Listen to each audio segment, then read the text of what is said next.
Como les comentamos, el ex procurador anticorrupción Antonio Maldonado se encuentra con nosotros para comentar las medidas emprendidas contra la corrupción desde el seno del Ejecutivo. Ayer se aprobó la propuesta o el proyecto de ley, mejor dicho, para esta llamada muerte civil, ¿no?, contra los corruptos. Se ha convocado una comisión Comisión de Integridad Presidencial, presidida por el ex defensor del pueblo, Eduardo Vega.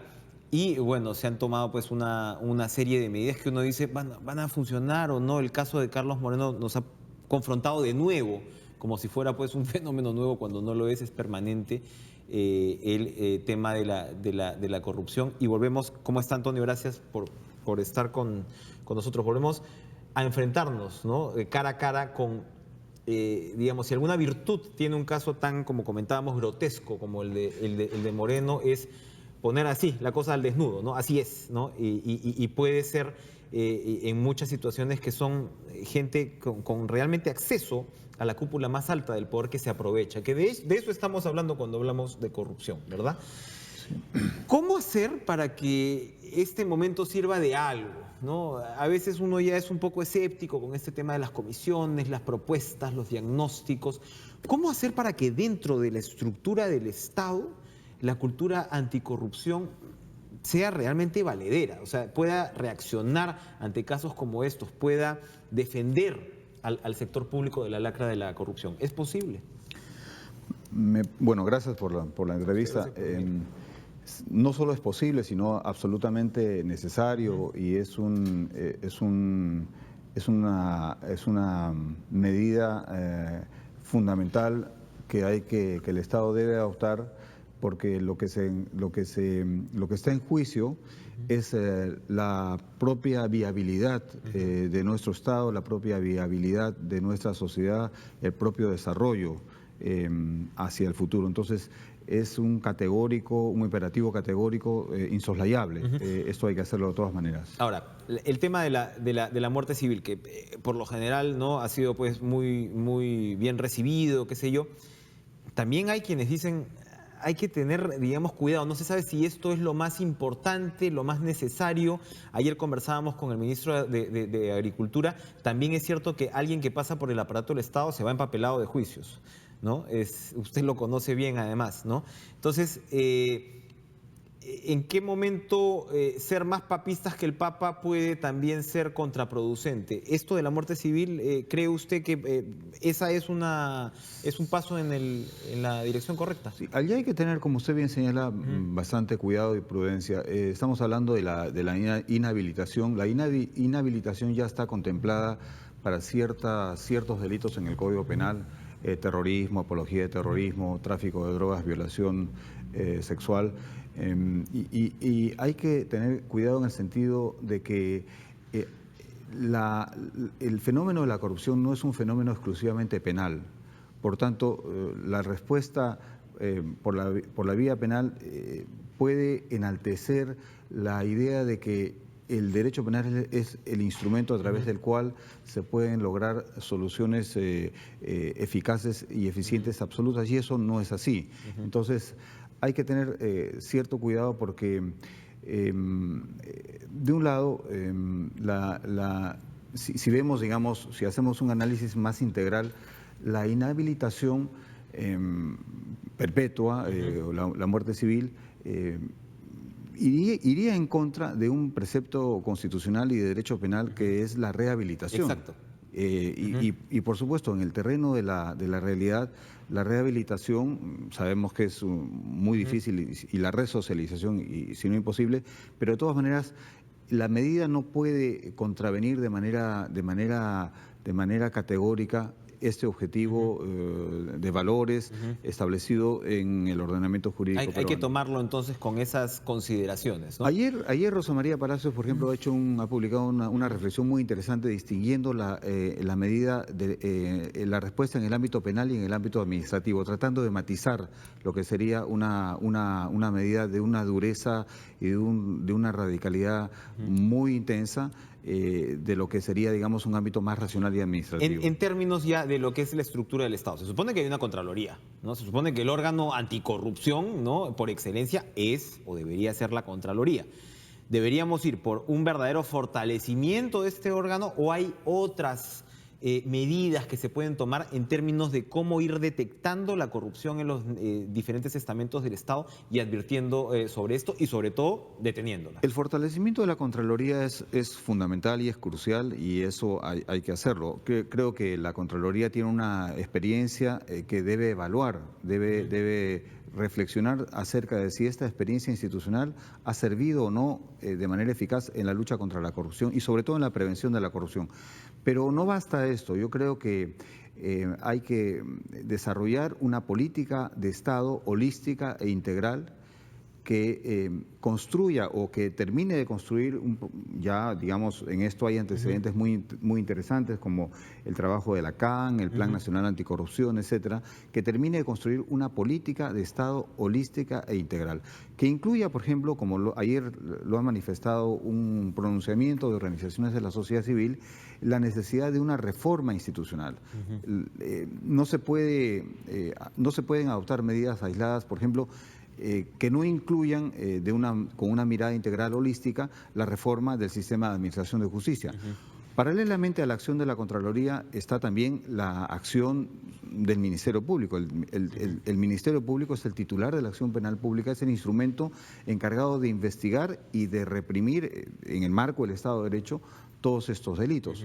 Y tiene, tanto el Ministerio Público como la Contraloría como el Poder Judicial, tienen esencialmente todos los elementos para cumplir con su labor. Es que estos son los organismos que deben combatir contra la corrupción, ¿no? O sea, es decir, a veces uno no crea, está muy bien, pues Eduardo Vega es un hombre pues respetable y demás, pero si no vamos a quien tiene, y quien tiene, se supone, el poder, porque muchas veces estas comisiones, lo hemos visto con la propia CAN, ¿no?, que uno no sabe muy bien finalmente cuáles las atribuciones que tiene una comisión como esta, se va diluyendo, ¿no?, en el tiempo. Entonces, hay razones para ser escépticos también, a eso voy. No, ciertamente hay razones para ser escépticos. Lo que a mí me parece que el gobierno debe tener muy en claro es que ya el pueblo peruano y la sociedad no va a aceptar más medidas decorativas y cosméticas. Exacto. Entonces, si esta es una medida mediante la cual se pretende calmar la frustración de la población, la ira, una reacción.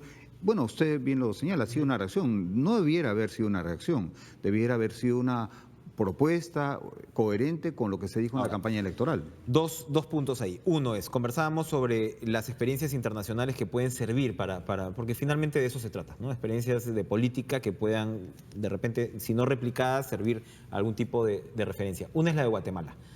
¿Qué es lo que ha pasado en Guatemala? Cae un gobierno, ¿no?, por corrupción y realmente lo que se responde ha ido realmente construyendo una capacidad interesante para reprimir a la corrupción.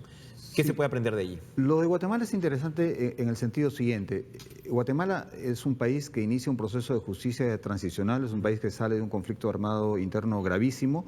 Hay acuerdos de paz, los acuerdos de paz no se cumplen, fracasan, y la sociedad civil replantea los acuerdos de paz a través de una demanda a su gobierno, al Estado guatemalteco y también a la comunidad internacional, concretamente a Naciones Unidas, para la creación de un instrumento para enfrentar, para investigar eficazmente y contribuir a la represión de lo que se llamaron aparatos clandestinos de seguridad y grupos clandestinos de seguridad, enquistados dentro del Estado de Guatemala.